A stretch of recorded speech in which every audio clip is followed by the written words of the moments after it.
Hello friends, आज की इस वीडियो में हम बात करते हैं एपिस्क्लेराइटिस के बारे में। ठीक है फ्रेंड्स, तो देखिए सबसे पहले हमें एपिस्क्लेराइटिस का मतलब पता होना चाहिए कि एपिस्क्लेराइटिस होता क्या है। इसका मतलब क्लियर है, आइटिस का शब्द जो लास्ट में आता है इसका मतलब सिंपल सी बात है कि ये क्या है, इन्फ्लामेशन है। मतलब ये क्या है, एपिस्क्लेरा की इन्फ्लामेशन है। अब हम नेक्स्ट बात करते हैं कि एपिस्क्लेरा जो होती है वो होती क्या चीज है। तो देखिए फ्रेंड्स, एपिस्क्लेरा क्या होता है, ये एक थिन डेंस वेस्कुलराइज्ड लेयर होती है जो कि क्या करती है, कनेक्टिव टिश्यू की लेयर होती है जो हमारी स्क्लेरा को कवर करती है प्रॉपरली। ठीक है, तो ये क्या करती है, एपिस्क्लेरा क्या है, what is episclera? Thin dense vascularized layer of connective tissue which cover the sclera proper. Clear. अब हम बात करते हैं कि जो हमारी एपिस्क्लेरा होती है वो एपिस्क्लेरा आखिरकार बनती किस चीज की है। तो मैंने बताया कि ये कनेक्टिव टिश्यू की लेयर होती है। तो कनेक्टिव टिश्यू में क्या क्या चीज होती है, हमारे पास फाइब्रोब्लास्ट होती है, मैक्रोफेज होते हैं और लिम्फोसाइट इसके अंदर प्रेजेंट होती है एपिस्क्लेरा के अंदर। अब हम बात करते हैं फ्रेंड्स कि एपिस्क्लेराइटिस क्या होता है। तो एपिस्क्लेराइटिस क्या है, सबसे पहले हम डेफिनेशन देख लेते हैं।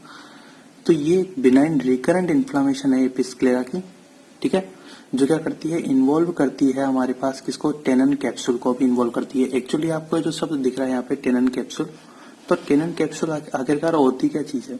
देखिए फ्रेंड्स, क्या होता है कि हमारी जो आई होती है उसको जो पूरा कवर, एक कैप्सूल कवर होता है, कैप्सूल कवर करता है सॉरी, तो उस कैप्सूल को हम बोलते हैं टेनन्स कैप्सूल।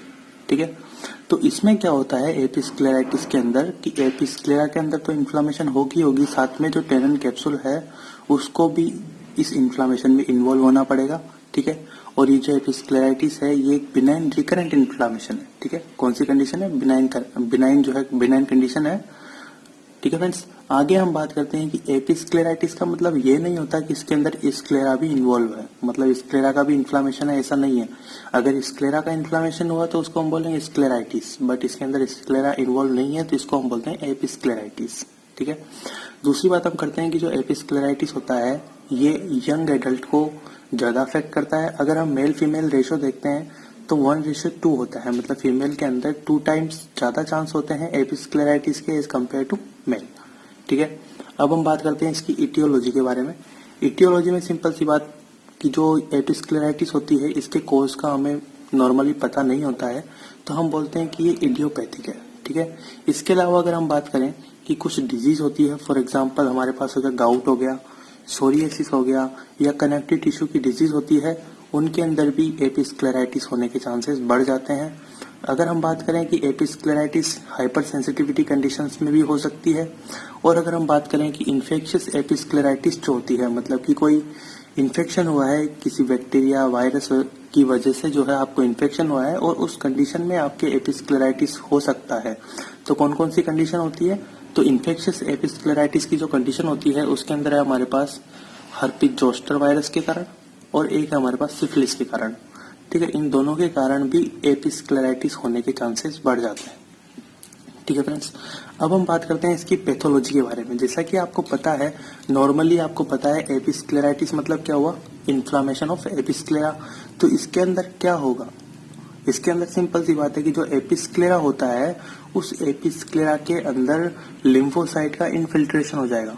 ठीक है फ्रेंड्स, हमको सब पता है कि जो इन्फ्लामेशन होती है उसके अंदर होता क्या है, इन्फ्लामेशन के टाइम पे जो WBC होती है वो साइट पर आकर के क्या होती है, जमा हो जाती है जहां पर हमारे इन्फ्लामेशन हुआ है। तो इसके अंदर भी क्या होगा कि जो लिम्फोसाइट है, ठीक है, जो लिम्फोसाइट है वो एपिस्क्लेरा में इन्फिल्ट्रेट हो जाएगी। ठीक है, जिसकी वजह से क्या होगा, साथ में इडिमा वगैरह होगा और कंजेशन ऑफ टेनन कैप्सूल और कंजक्टाइवा। तो कंजक्टाइवा और टेनन कैप्सूल जो है उनकी जो ब्लड वेसल्स हैं उनका कंजेशन हो जाएगा।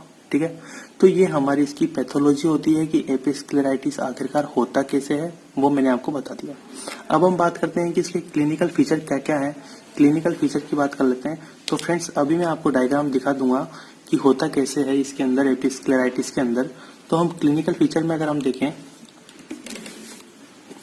यहाँ पे देखिए क्लियरली दिख रहा है हमें, ये एपिस्क्लेराइटिस का डायग्राम है। ठीक है, 2 टाइप का एपिस्क्लेराइटिस होता है, अभी हम आगे बात करेंगे। तो यहाँ पे हमें क्लियरली दिख रहा है कि इसके अंदर क्या हो रहा है, रेडनेस हो रही है आंख के अंदर। ठीक है, उसके अलावा क्या क्या हो रहा है, जब ये रेडनेस होती है तो इसके साथ साथ क्या होता है, ओक्यूलर डिस्कम्फर्ट भी होता है। मतलब क्या होता है कि जो पेशेंट है उसको प्रॉब्लम होती है, आंख में इचिंग वगैरह की प्रॉब्लम होती है। अगर हम बात करें तो इसके अलावा फॉरेन बॉडी सेंसेशन भी इसके अंदर देखने को मिल सकता है। साथ में क्या होता है कि माइल्ड फोटोफोबिया और लेक्राइमेशन भी यहाँ पे देखने को मिल सकता है। तो ये हमारे इसके अंदर जो है 5-6 पॉइंट हो गए क्लिनिकल फीचर में। फोटोफोबिया का मतलब होता है कि जब लाइट उस पर पड़ती है आंख पर तो उसको मतलब वो पेशेंट क्या होता है, इंटॉलरेंट होता है। ठीक है, तो और दूसरी बात हमने करी, लेक्राइमेशन भी होता है इसके अंदर। तो ये सारी बातें मैंने बता रखी है यहाँ पे कि क्लिनिकल फीचर कौन कौन से होते हैं। क्लिनिकल फीचर में हमारे पास रेडनेस हो गया, बर्निंग हो गया, फॉरेन बॉडी सेंसेशन हो गया, ग्रिटी, और एक आता है हमारे पास माइल्ड फोटोफोबिया एंड लेक्राइमेशन। तो ये हमारे क्लिनिकल फीचर है, मतलब जो सिम्टम है वो है। अगर हम बात करें कि जब हम एग्जामिनेशन करते हैं तो उसके अंदर हमें कौन कौन से साइन देखने को मिलते हैं, तो उसके अंदर एक चीज क्लियर है कि जब हम एग्जामिनेशन करेंगे तो 2 टाइप का एपिस्क्लेराइटिस हमें देखने को मिल सकता है। ठीक है फ्रेंड्स, 2 टाइप का कौन कौन सा होता है उसकी बात हम कर लेते हैं।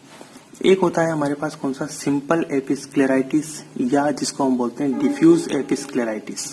ठीक है, तो इस कंडीशन में होगा क्या, इस कंडीशन में जो एपिस्क्लेरल वेसल्स होती है, ठीक है, जो एपिस्क्लेरा में जो बड़ी बड़ी वेसल्स प्रेजेंट है, जो वेसल्स प्रेजेंट है वो क्या हो जाएगी, साइज में बड़ी हो जाएगी। मतलब क्या होता है, एंगोर्स्ड एपिस्क्लेरल वेन या episcleral vessels are large and run in radial direction. और कौन सी डायरेक्शन में जाती है, रेडिकल डायरेक्शन में फैलती है। ठीक है, तो एपिस्क्लेरल जो वेसल्स है वो एंगोर्स्ड हो जाएगी और साथ में क्या होगा, लार्ज हो जाएगी। और इसके अलावा ये रेडिकल डायरेक्शन में, मतलब रेडियल डायरेक्शन में, जैसे कि यहाँ पे डायग्राम में आप क्लियरली देख सकते हो, ये कौन सी डायरेक्शन में फैल रही है, रेडियल डायरेक्शन में। ठीक है, इधर की तरफ, तो इस डायरेक्शन में क्या होती है, फैलती है। तो ये हमारा पहला जो 2 टाइप का एपिस्क्लेराइटिस था, उसमें पहला जो टाइप है हमारे पास वो क्लियर होता है कौन सा, एपिस्क्लेराइटिस, सिंपल एपिस्क्लेराइटिस, जिसको हम डिफ्यूज एपिस्क्लेराइटिस भी बोलते हैं। ठीक है फ्रेंड्स, अब हम अगले पॉइंट पे बात करते हैं कि दूसरा टाइप कौन सा होता है। तो जो दूसरा हमारे पास होता है वो होता है हमारे पास नोडुलर एपिस्क्लेराइटिस। देखिए फ्रेंड्स, नोडुलर एपिस्क्लेराइटिस और जो हमारे पास था डिफ्यूज एपिस्क्लेराइटिस, या जिसको हम बोलते हैं सिंपल एपिस्क्लेराइटिस, उसमें डिफरेंस क्या होता है, ये दोनों डायग्राम आपको देख रहे होंगे। ठीक है, इसमें जो ऊपर वाला है ये तो है हमारे पास कौन सा, डिफ्यूज एपिस्क्लेराइटिस, और जो नीचे वाला डायग्राम है वो है हमारे पास कौन सा, नोडुलर एपिस्क्लेराइटिस। इनको आप क्लियरली देख सकते हो कि जो डिफ्यूज एपिस्क्लेराइटिस है इसके अंदर जो ब्लड वेसल्स आप देख रहे हो वो सारी क्या है, फैली है। ठीक है, फैली हुई है, मतलब डिफ्यूज है। ठीक है, रेडियल डायरेक्शन में फैल रही है और डिफ्यूज है। जबकि अगर मैं यहाँ पे देखूं तो यहाँ पे क्या एक नोडुल का फॉर्मेशन हो रहा है। ठीक है, ये नोडुल का फॉर्मेशन हो रहा है और मतलब ये इतना नहीं फैल रहा जितना कि ये फैलता है। ठीक है, मतलब इतना ज्यादा डिफ्यूज हो रहा है, इसी वजह से इसका नाम डिफ्यूज एपिस्क्लेराइटिस है। और इसका नाम क्या है, नोडुलर, क्योंकि यहाँ पे नोडुल का फॉर्मेशन हुआ है। ठीक है फ्रेंड्स, तो इन दोनों में हमको डिफरेंस करना आना चाहिए कि डिफ्यूज टाइप का कौन सा होता है और नोडुलर टाइप का कौन सा होता है। अब हम आगे बात करते हैं यहाँ पे कि जो नोडुलर एपिस्क्लेराइटिस है, it is characterized by pink या पर्पल फ्लैट नोडुल। जैसा कि मैंने अभी आपको बताया था, ठीक है, नोडुल होता है तो वो कौन सा होता है, पिंक या पर्पल कलर का होता है। दूसरा हमने बात करनी है कि जो नोडुल होता है वो नोडुल मूव कर सकता है। ठीक है, वो नोडुल जो नोडुल है वो मूव कर सकता है, किससे, स्क्लेरा और कंजक्टिवा से। क्लियर। नेक्स्ट हम बात करते हैं इसके क्लिनिकल कोर्स के बारे में। तो जब भी कभी एपिस्क्लेराइटिस होता है तो ये एपिस्क्लेराइटिस की अगर हम बात करें तो ये 10 दिन से लेके 3 वीक के अंदर अंदर अपने आप खत्म हो जाता है। ठीक है, अपने आप खत्म हो जाएगा, कोई ज्यादा इसको जो है प्रॉब्लम होता नहीं है, तो ये अपने आप खत्म हो जाता है 10 दिन से 3 वीक के अंदर अंदर। ठीक है, बट इसके अंदर एक प्रॉब्लम होती है, जो एपिस्क्लेराइटिस है इस कंडीशन में प्रॉब्लम ये होगी कि इसके अंदर रिकरेंस आपको देखने को मिलेगा, रिकरेंस इसके अंदर कॉमन होता है। ठीक है, अब हम बात करते हैं, एक कंडीशन होती है एपिस्क्लेराइटिस पीरियोडिका। एपिस्क्लेराइटिस पीरियोडिका का मतलब क्या है, ए फ्लैक्चरिंग टाइप ऑफ डिजीज। मतलब क्या है, सबसे पहले आपके पास एपिस्क्लेराइटिस हुआ, फिर बाद में रिजोल्व हो गया, मतलब ठीक हो गया अपने आप, उसके बाद फिर से हो गया, तो ये क्या है, इस कंडीशन को हम बोलेंगे एपिस्क्लेराइटिस पीरियोडिका। ठीक है फ्रेंड्स, अब हमें क्या है, डिफरेंशियल डायग्नोसिस की बात कर लेते हैं। डिफरेंशियल डायग्नोसिस का मतलब ये होता है कि हम सेम दिखने वाली जो डिजीज है उनके अंदर डिफरेंट करते हैं। ठीक है, उनके अंदर हमें डिफरेंस करना होता है, तो उसके अंदर हम क्या क्या कर सकते हैं। मैंने बताया आपको कि एपिस्क्लेराइटिस जो होता है वो 2 टाइप का होता है। एक हो गया हमारे पास सिंपल और एक हो गया कौन सा हमारे पास, नोडुलर एपिस्क्लेराइटिस। तो जो सिंपल एपिस्क्लेराइटिस होता है इसको हम कभी कभी कंफ्यूज होते हैं कंजक्टिवाइटिस के साथ में, ठीक है, क्योंकि दोनों के जो क्लिनिकल फीचर होते हैं वो ऑलमोस्ट सेम होते हैं, तो हम इनको दोनों को डिफरेंस कर सकते हैं, ठीक है। डिफरेंशियल डायग्नोसिस इसका बन सकता है कंजक्टिवाइटिस के साथ, और जो नोडुलर एपिस्क्लेराइटिस है उसका अगर मैं बात करूँ आपको डिफरेंशियल डायग्नोसिस, तो वो बन सकता है हमारा पिंगिकुला और स्क्लेराइटिस के साथ में, ठीक है फ्रेंड्स। लास्ट हम बात करते हैं इस टॉपिक के अंदर कि हम इसका ट्रीटमेंट कैसे करेंगे। तो ट्रीटमेंट के लिए क्या है, ये इन्फ्लामेशन है, और जब भी हमें इन्फ्लामेशन होता है तो हम उसके अंदर एनसिड्स का यूज करते हैं, ठीक है। टॉपिकल एनसिड्स का यूज करेंगे, एंटी इन्फ्लामेटरी ड्रग्स है, फॉर एग्जाम्पल कीटोरोलेक का यूज करेंगे जो कि 0.3% यूज होता है, ठीक है, 0.3% कीटोरोलेक का यूज करेंगे। इसके अलावा क्या है, इन्फ्लामेशन की कंडीशन में हम, आपको पता है, कॉर्टिकोस्टेरॉइड का भी यूज करते हैं। तो टॉपिकल जो माइल्ड कॉर्टिकोस्टेरॉइड आई ड्रॉप्स हैं उनका हम यूज करते हैं, ठीक है। फॉर एग्जाम्पल हम यहाँ पे बात कर लेते हैं फ्लोरोमेथोलोन का यूज, ठीक है फ्रेंड्स। इसके अलावा हम जो है आर्टिफिशियल टीयर का भी यूज करते हैं। इसके अंदर हमारे पास कौन सी ड्रग होती है, वो होती है हमारे पास 0.5% कार्बोक्सी मिथाइल सेलुलोज का हम यूज करते हैं, और ये जो ड्रॉप होती है हमारे पास ये सूथिंग इफेक्ट का शो करती है, ठीक है। क्या करती है, सूथिंग इफेक्ट शो करती है। इसके अलावा हम उसको जो है, इन्फ्लामेशन होती है तो इन्फ्लामेशन के अंदर हम क्या करते हैं, कोल्ड कंप्रेसेस भी कर सकते हैं, ठीक है। मतलब उसको जो है, अगर आप उसको जो है बर्फ वगैरह की सिकाई करोगे तो उसको जो है आराम मिलेगा पेशेंट को, ठीक है। इसके अलावा अगर मान लो टॉपिकल से फर्क नहीं पड़ता है तो हम क्या करेंगे, सिस्टेमिक एनसिड्स का यूज करेंगे, ठीक है फ्रेंड्स। तो ये आपके ट्रीटमेंट होता है। तो इस तरह से आपका जो एपिस्क्लेराइटिस का पूरा टॉपिक है वो हमारे इस वीडियो के अंदर कवर होता है, ठीक है फ्रेंड। अगर आपको ये वीडियो अच्छा लगा है, हेल्पफुल लगा है, तो अपने फ्रेंड्स के साथ शेयर कीजिएगा और हमें कमेंट करके जरूर बताइएगा, और हमारे चैनल को सब्सक्राइब भी कीजिएगा। Thank you.